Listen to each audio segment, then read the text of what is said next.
말씀 함께 보기를 원합니다. 함께 할 말씀은 마태복음 17장입니다. 마태복음 17장 14절부터 20절까지의 말씀 함께 보겠습니다. 마태복음 17장 14절에서 20절까지의 말씀을 함께 보겠습니다. 신약성경 29쪽 근처가 되겠습니다. 14절 말씀을 제가 먼저 한번 읽겠습니다. 그들이 무리에게 이르매 한 사람이 예수께 와서 꿇어 엎드려 이르되 주여, 내 아들을 불쌍히 여기소서. 그가 간질로 심히 고생하여 자주 불에도 넘어지며 물에도 넘어지는지라. 내가 주의 제자들에게 데리고 왔으나 능히 고치지 못하더이다. 주께서 대답하여 이르시되 믿음이 없고 패역한 세대여, 내가 얼마나 너희와 함께 있으며 얼마나 너희에게 참으리요. 그를 이리로 데려오라 하시니라. 이에 예수께서 꾸짖으시니 귀신이 나가고 아이가 그때부터 나으니라. 이때에 제자들이 조용히 예수께 나와 이르되 우리는 어찌하여 쫓아내지 못하였나이까. 함께합니다. 이르시되 너희 믿음이 작은 까닭이니라. 진실로 너희에게 이르노니 만일 너희에게 믿음이 겨자씨 한 알만큼만 있어도 이 산을 명하여 여기서 저기로 옮겨지라 하면 옮겨질 것이요 또 너희가 못할 것이 없으리라. 아멘. 마태복음 말씀을 수요 예배와 또 금요 기도회 때 함께 살펴보고 있습니다. 지난주 금요일에 우리 마태복음 17장 1절에서 13절까지의 말씀을 함께 살펴보았는데 어떠한 내용이었습니까? 변화산 사건에 대한 말씀을 나누었습니다. 예수님께서 세 제자 베드로와 야고보와 요한을 데리시고 산에 올라가셔서 정말로 해와 같이 빛나는 모습으로 변모하신 사건에 대해서 모세와 엘리야를 만났고 또 하나님의 음성이 들리는 사건에 대해서 함께 살펴보았지요. 그때 그 자리에 은혜가 너무나 좋아서 베드로는 무엇이라고 고백했지요? 주님, 여기가 좋사오니라고 말하며 천막을 짓고 여기에 계속 머물러 있자라고 그렇게 이야기를 하였습니다. 오늘 본문은 그 산에서 예수님과 이 세 명의 제자들이 내려오고 난 이후의 사건에 대해서 말씀하고 있는데요.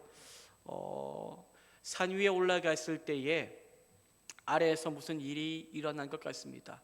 마치 모세가 시내산 위에 올라갔을 때에 산 아래에서 정말로 많은 일들이 있었던 것처럼 아래에 내려와 보니 남겨진 예수님의 제자 9명이 있었지요. 이 제자들에게서 일어난 문제가 있었다라고 성경은 말씀하고 있는데 오늘 예수님께서 그 자리에 가셔서 어떻게 또 그 문제를 해결하시고 그 문제 해결을 통하여 제자들에게 또 무엇을 말씀하시는지 우리가 함께 발견하기를 바랍니다. 오늘 읽은 본문의 내용은 한 사람 아들이 있었는데 간질병에 걸려서 정말로 고생했던 사람이 있었는데 그 사람을 제자들에게 데리고 나왔지만 제자들이 고치지 못하지요. 그리하여 기다렸다가 그가 예수님을 만나서 일어나는 사건에 대해서 말씀하고 있는데요.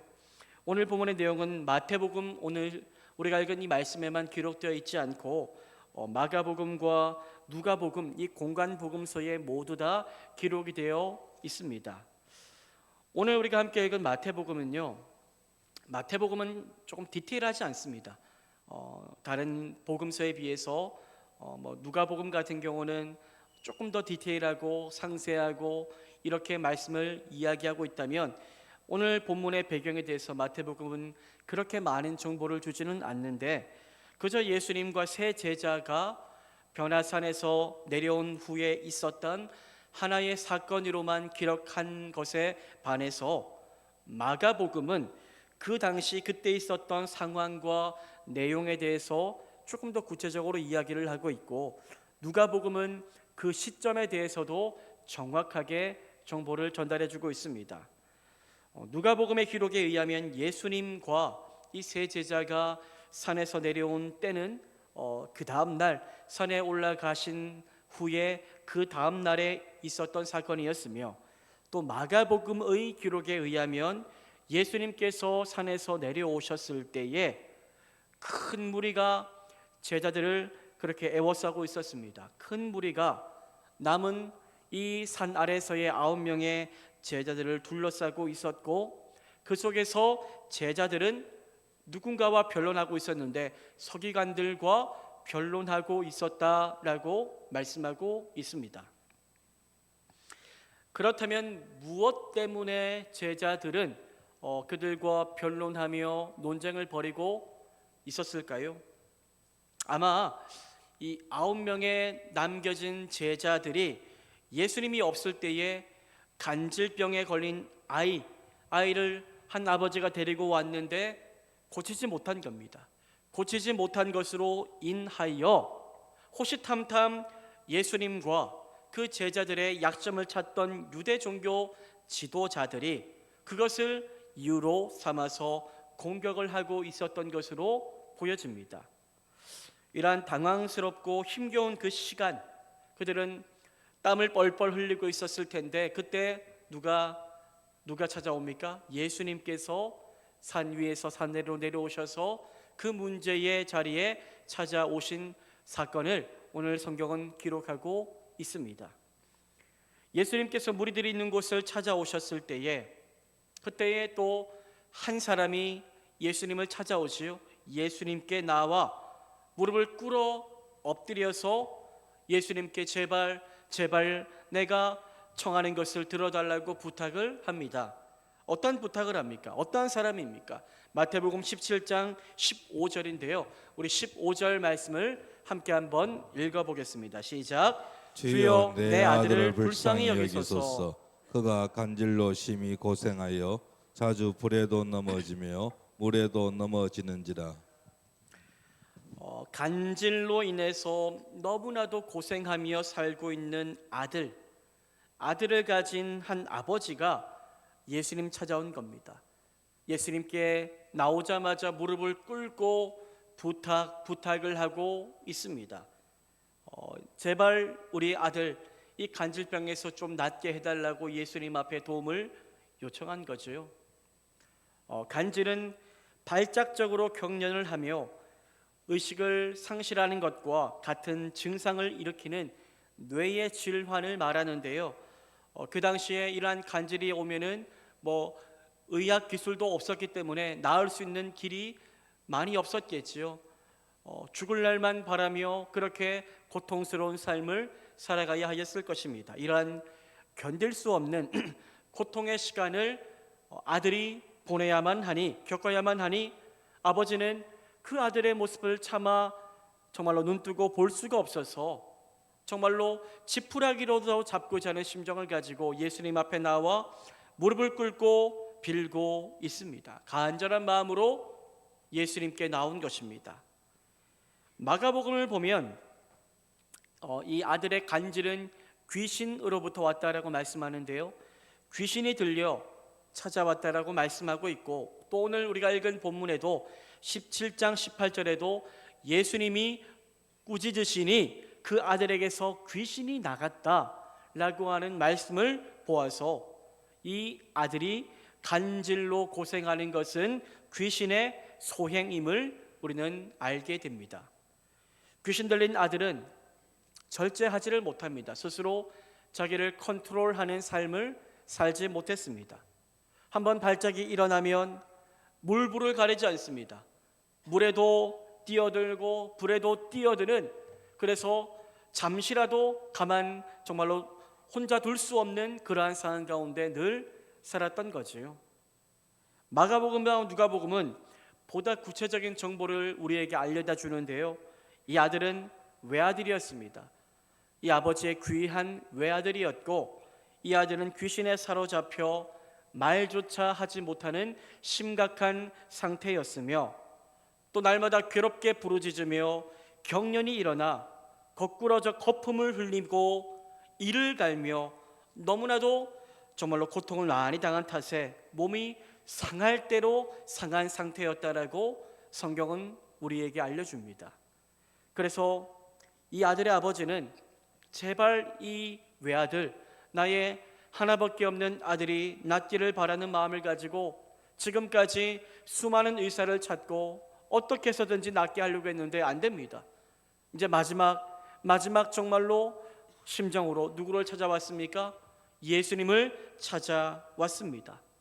그런데 때마침 예수님이 있다고 해서 왔는데 예수님이 없습니다.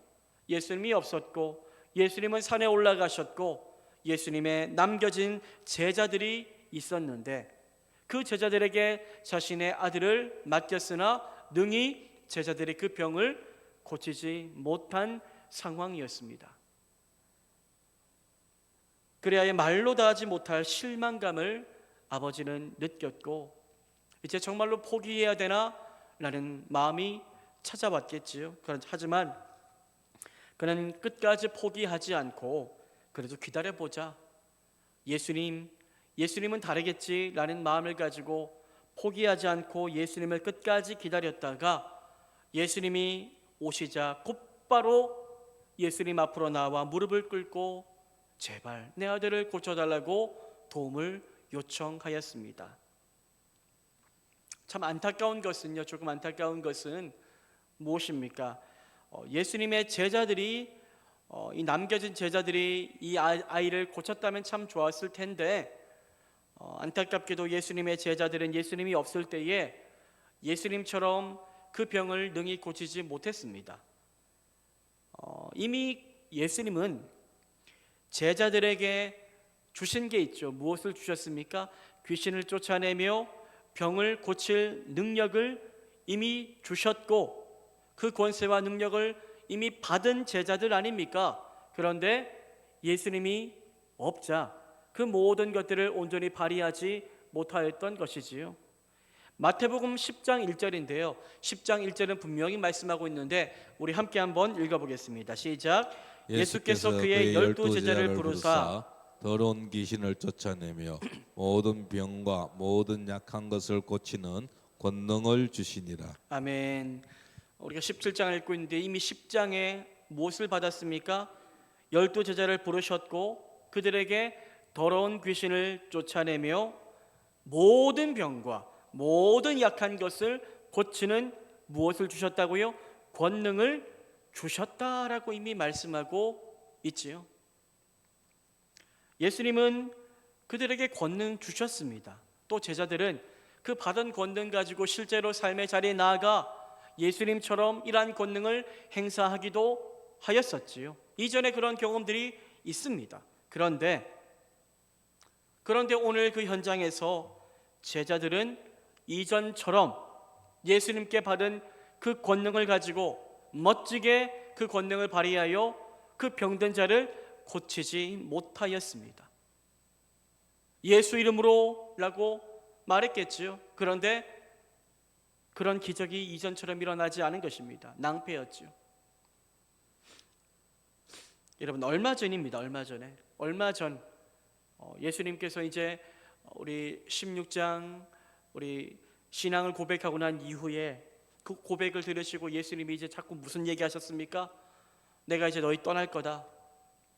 내가 이제 십자가에 못 박힐 거다. 내가 이제 죽을 거다. 연거푸 말씀하고 계십니다. 이제 예수님과 함께할 시간이 얼마 남지 않았습니다. 오늘 이 본문에 예수님은 제자들이 하지 못했던 것을 행하시지요. 능력으로 이 간질병을 고치십니다. 그런데 이제 조금만 시간이 지나면은 예수님이 지금처럼 함께하지 못하기에 제자들 스스로 이 모든 권능을 행하며 살아가야 했습니다.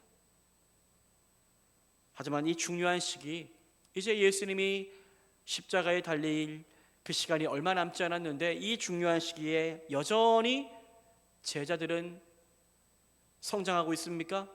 아닙니다. 여전히 헤매고 있습니다.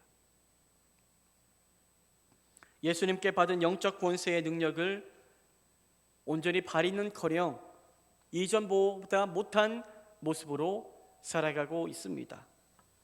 예수님은 시간이 지나도 성장하지 않는 제자들을 바라보며 답답해 하셨습니다.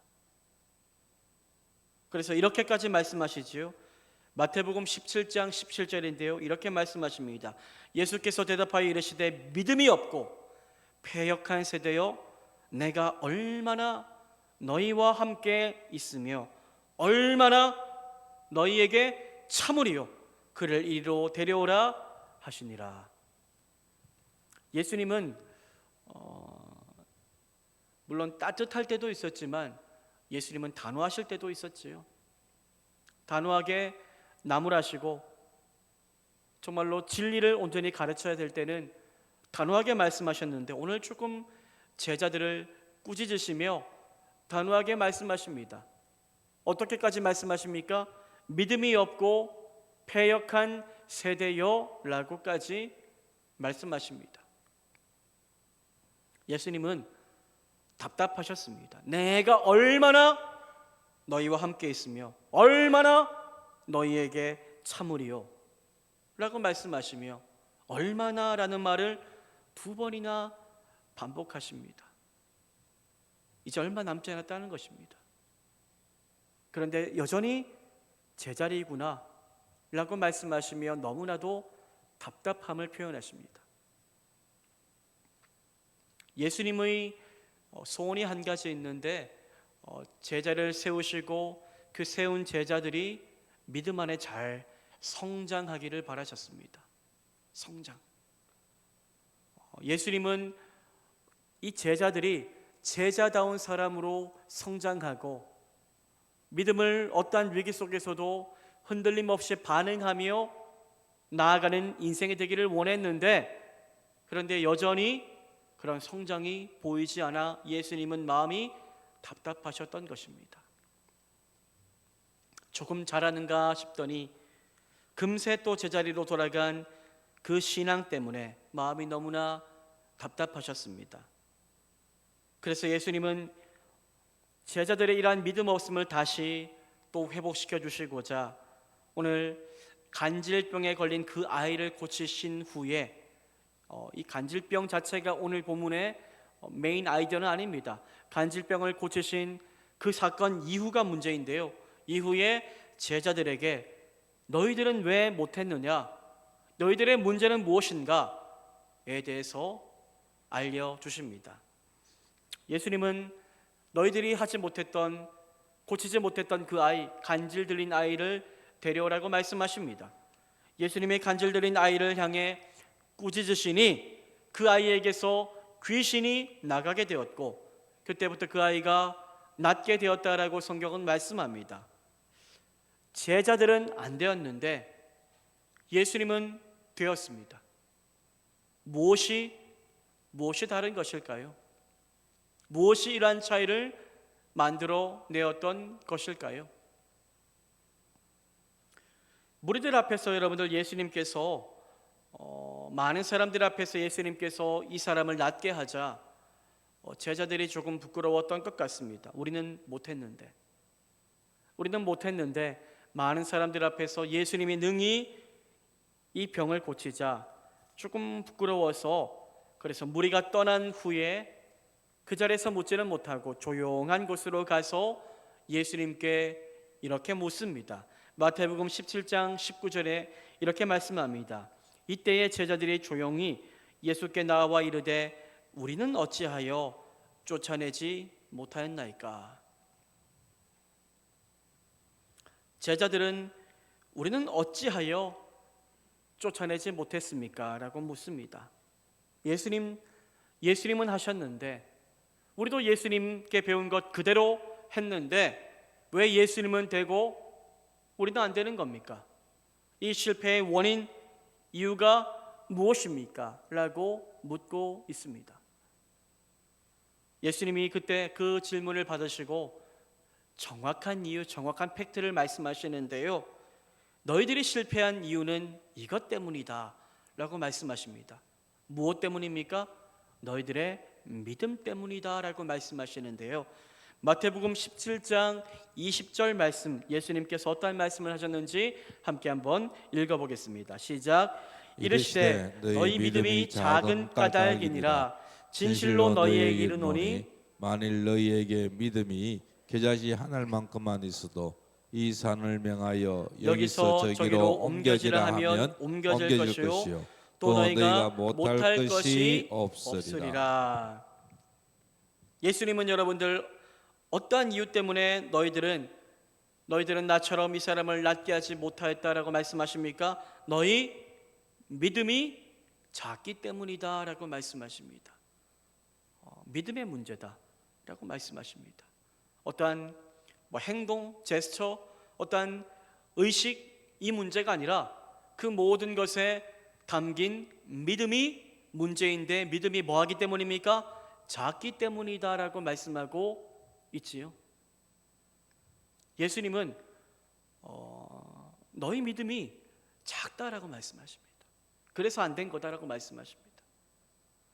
즉 너희들의 믿음이 점점 자라고 점점 커지고 성숙해져야 되는데 여전히 처음 믿음 그대로이고 여전히 작은 믿음 그대로이고, 아니 더 작아지고 있다라고 예수님께서 말씀하고 있는 것입니다. 너희 믿음이 이 현실의 어려움을 능히 이길 정도의 믿음이 되지 못한 것이 이유이다라고 말씀하시고 있습니다. 간질병, 이 병보다 우리의 믿음이 더 커야 되는데 이 병을 이길 만한 믿음의 능력이 너희들에게 없어서 그 믿음이 작동하지 못했다라고 예수님은 말씀하고 있습니다. 그리고 나서 예수님은 이렇게 말씀하시죠. 만일 너희에게 믿음이 겨자씨 한 알만큼만 있어도 이 산을 명하여 여기서 저기로 옮겨지라 하면 옮겨질 것이요 또 너희가 못할 것이 없으리라. 이 말씀 듣고 예수님 제자들은 좀 충격받았을 겁니다. 결국 무슨 말씀입니까? 겨자씨, 너희에게 믿음이 겨자씨 한 알만큼만 있어도 라는 말씀은 너희의 믿음이 겨자씨 한 알만큼의 믿음도 되지 않았다라고 말씀하는 것입니다. 그만큼 너희들의 믿음이 작고 초라하다라고 말씀하시는 것입니다. 왜 이러느냐라고 나무라시는 것입니다. 이 믿음이 없고 패역한 세대여라고 말씀하시는 거죠. 물론 이 말씀은 제자들의 부족한 믿음을 표현하기 위한 과장법입니다. 예수님은 하지만 너희들의 믿음이 이 작은 겨자씨 한 알만큼이라도 된다면 주님은 일하실 것이다 라고 말씀하시는 거죠. 제자들이 간질 들린 사람을 고칠 수 없었던 것은 그들에게 정말로 생명력 있는 믿음이 없었기 때문이고, 이전에 그러한 믿음을 소유했을 수도 있습니다. 그들도 고치고 정말로 치유한 사역을 했지 않습니까? 그런데 지금 왜 안 되는 겁니까? 믿음이 더 작아져 버린 겁니다. 믿음이 더 작아져 버린 거죠. 여러분, 믿음은요 제자리에 가만히 있지 않습니다. 믿음, 어제의 믿음이 오늘 내 믿음 그대로 있지 않습니다. 믿음은 작아질 수도 있고 커질 수도 있습니다. 우리가 예수 그리스도 앞에 날마다 나아가지 않고, 날마다 성령을 의지하지 않고, 날마다 여러분들 말씀을 보고 듣고 읽지 않고, 날마다 기도하지 않으면 우리의 믿음은 점점 작아질 수 있습니다. 내가 예수를 믿은 지 30년, 40년, 50년 되었어도 상관없습니다. 이전에 어린아이 때의 믿음보다 작아질 수 있는 것이 바로 믿음입니다. 가만히 내버려 두면 믿음은 작아지고 정말로 초라한 믿음이 될 수 있다는 것입니다. 예수님은 작은 믿음만 있어도, 너에게 작은 믿음만 있어도 산을 옮길 수 있다라고 말씀하시죠. 오늘 예수님의 말씀 가운데 산을 옮긴다라는 표현은 너희에게 정말로 믿음이 있다면 불가능한 것도 행할 수 있다라고 말씀하시는 겁니다. 예수님의 말씀은 어떠한 문제일지라도 생명력 있는 믿음을 너희가 마음속에 소유하고 있다면 불가능해 보이는 일조차도 예수 그리스도의 능력 가운데서 능히 해결되는 기적의 은혜를 맛보아 누릴 수가 있게 된다는 것이지요. 오늘 병행 구절인 오늘 말씀과 병행 구절인 누가복음은요, 오늘 산을 옮긴다라는 말씀 대신에 뽕나무에 대해서 말씀하시죠. 뽕나무가 심겨질 수 없는 바다, 땅이 아니지요. 하지만 이 뽕나무가 결코 심겨질 수 없는 바다라고 할지라도 너희들이 작은 믿음이라도 있다면 그 뽕나무가 바다에도 심겨질 수 있는 기적의 역사가 일어날 수 있다라고 말씀하십니다. 문제는 뭡니까? 믿음이 없는 우리가 문제입니다. 겨자씨 한 알만큼의 작은 믿음도 우리에게 없는 것이 문제인 거지요. 어제는 믿음이 있는 것 같았는데 오늘 또 큰 문제 만나니 믿음이 사라져버립니다. 형통할 때, 문제 없을 때는 믿음 있는 것처럼 살았는데 내가 감당하지 못할 위기와 어려움을 만나니 믿음이 온데간데 없이 사라져버려 믿음으로 무언가를 발휘할 수 없는 상황에 처하게 되는 것이 바로 우리의 문제입니다. 늘 우리는 이 믿음의 부족 때문에 어려움을 겪습니다. 겨자는 헬라어로 신나피라는 말인데 이것은 여러분들 브라시카 니그라라는 유대 지역에 있는 식물을 말하는 것입니다. 이 식물은 팔레스타인에 많이 자랐는데 이 씨는 겨우 눈에 보일 정도로 매우 작지만 하지만 땅에 심겨지게 되면 3m 이상의 높이까지 자랄 수 있는 생명력을 가지고 있습니다. 예수님이 말씀하고 있는 이 겨자씨는요, 믿음은 하나님 나라의 확장을 이루어내는 가장 귀한 것임을 드러내는 것입니다. 그런데 그러한 믿음이 제자들에게 없기에 예수님은 너무나도 답답해 하셨습니다. 여러분, 제자들의 문제는 무엇이라고요? 믿음이 작은 겁니다. 믿음이 작은 것. 비단 제자들만의 문제가 아니라 우리의 문제이지 않습니까? 우리의 믿음이 자라지 않는 것, 믿음이 이전보다 못한 것, 더 작아지는 것, 이것이 오늘날 우리가 직면하고 있는 문제 아니겠습니까? 그렇다면 한번 고민해 보기를 원합니다. 믿음은 왜 작아지는 것일까요? 가만히 있으면 되지 왜 믿음은 작아지는 것일까요? 또 그와 반대로 어떻게 하면 그렇다면 믿음은 더 커지고 성장할 수 있게 되는 것일까요?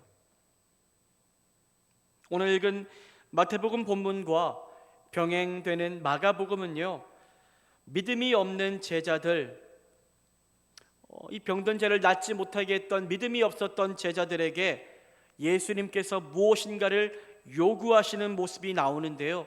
예수님 무엇을 요구하실까요? 마가복음 9장 28절과 29절에서 예수님이 무엇을 원하시는지 함께 우리 살펴보기를 원합니다. 함께 읽겠습니다. 시작. 집에 들어가심에 제자들이 조용히 묻자오되 우리는 어찌하여 능히 그 귀신을 쫓아내지 못하였나이까? 이르시되 기도 외에 다른 것으로는 이런 종류가 나갈 수 없느니라 하시니라. 아멘. 우리는 어찌하여 능히 그 귀신을 예수님처럼 쫓아내지 못했습니까? 예수님이 이 질문에 무엇을 연결시키십니까? 기도를 연결시키십니다. 기도.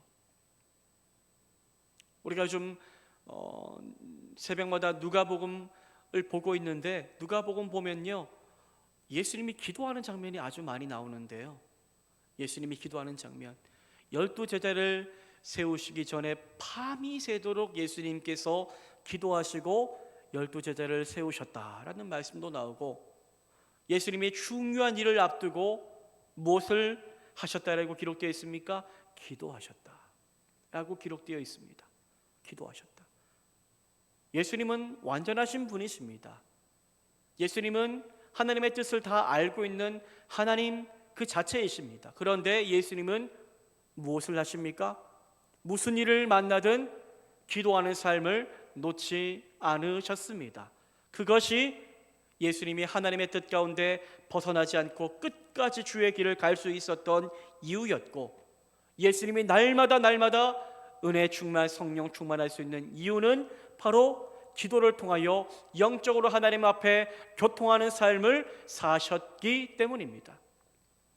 여러분, 예수님은 너희들의 믿음이 작다, 너희들의 믿음이 너무 작다라고 말씀하시며, 왜 너희들의 믿음이 작은 줄 아느냐? 기도하지 않았기 때문이다라고 말씀하십니다. 기도 외에는 안 된다. 결국 거꾸로 뒤집어 보면 기도하지 않으면 안 된다라고 말씀하시는 것입니다. 기도하지 않으면 믿음은 성장하지 않는다라고 말씀하시는 것입니다. 너희가 교만하고 너희가 세상 가운데 취하여 기도하지 않는 삶, 여러 가지 기도하지 않을 이유를 이야기하며 삶에 머무르고 있다면 너희들의 믿음은 점점 퇴보할 것이다라고 말씀하고 있는 것입니다. 기도할 때에, 여러분, 기도가 계속되어질 때에 우리의 믿음이 퇴보하지 않습니다. 나는 기도하지 않아도 돼라는 착각을 버리십시오. 이전에 기도했었는데 지금은 형편이 안 돼, 몸이 안 좋아, 그 한계를 극복하시기를 바랍니다. 그렇게 극복하며 주님 앞에 나와 기도할 때에 그 기도의 시간 가운데 누릴 수 있는 하늘의 은혜의 신비를 여러분들 사모하시기를 바랍니다. 그것이 우리의 믿음이 자랄 수 있는 유일한 비결임을 기억하시기를 바랍니다. 반대로 여러분들, 기도하지 않으면 여러분들의 신앙은 점점 작아질 겁니다. 내 믿음이 연수가 얼마나 차고 이거 중요하지 않습니다. 기도하지 않으면 여러분들, 우리의 믿음은 점점 작아집니다. 기도는 하나님과의 만남이지 않습니까? 기도는 영적 교통입니다. 기도는 대화입니다. 하나님과 대화하지 않는데 어떻게 우리가 하나님의 뜻을 알 수 있을까요? 하나님과 우리가 날마다 만나지 않는데 하나님의 마음에 합한 삶을 어떻게 살 수 있단 말입니까? 말씀을 보는 것도 그렇습니다. 말씀을 볼 때도 기도하지 않고 말씀을 보면 말씀이 그냥 지식으로만 지나가 버립니다. 하지만 기도하는 인생 가운데 말씀은 살아있는 하나님의 말씀으로 다가오기에 그 말씀이 내 심령 가운데 깊이 영혼을 살리는 말씀이 될 수 있는 것입니다. 믿음이란 것은 여러분, 단순한 감정, 의지 아닙니다. 물론 우리는 은혜를 경험하는 것, 믿음으로 한번 충만해지는 것, 어떠한 성령의 능력, 감동, 어떠한 내 결단, 그런 때가 있었겠지요. 그런데 그 이유, 그때 받은 은혜도 중요하지만 그 이유가 더 중요한데요, 그때 받은 은혜가 기도와 말씀으로 계속 채워지지 않는다면 그때의 감동과 그때의 어떠한 변화는 금세 잊혀질 만한 사건이 되어 버릴 것입니다. 날마다 우리가 기도하고 말씀을 붙들고 하나님과 만나기 위하여 깊이 교제하며 그렇게 믿음으로 주님 앞에 나아갈 때에 우리는 어떤 위기를 만나도 그 위기를 이길 수 있는 능력을 가진 믿음의 사람으로 성장하며 쓰임받을 수 있게 됩니다. 본문의 위치에 보면 아마도 제자들은 충분한 기도로 준비되어 있지 않았습니다.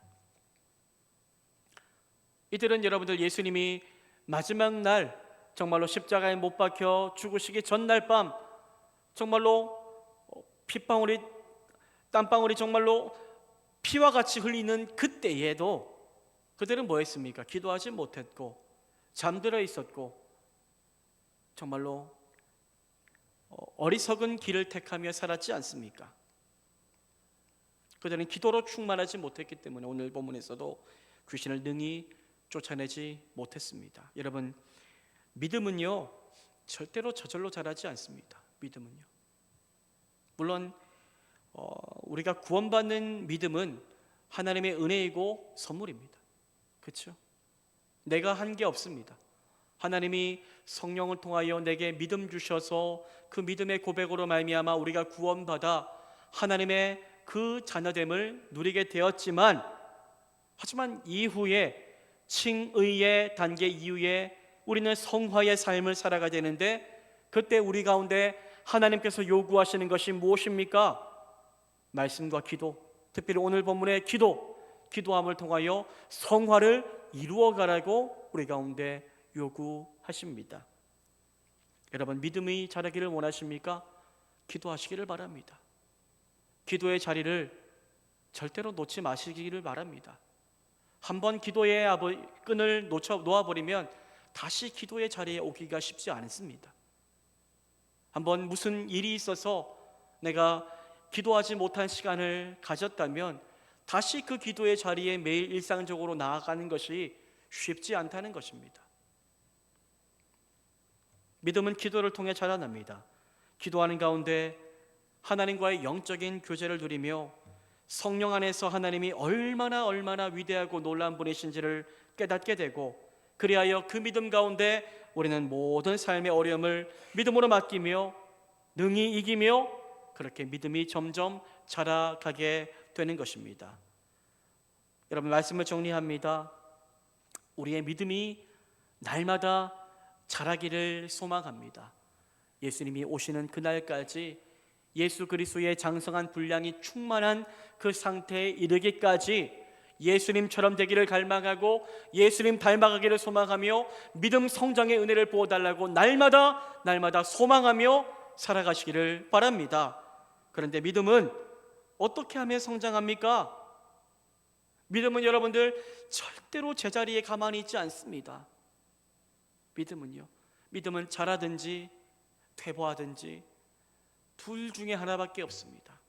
가만히 두면 작아지는 것이 우리의 믿음임을 알고, 여러분들, 우리의 믿음이 작아지지 않기 위하여 무엇을 해야 한다고요?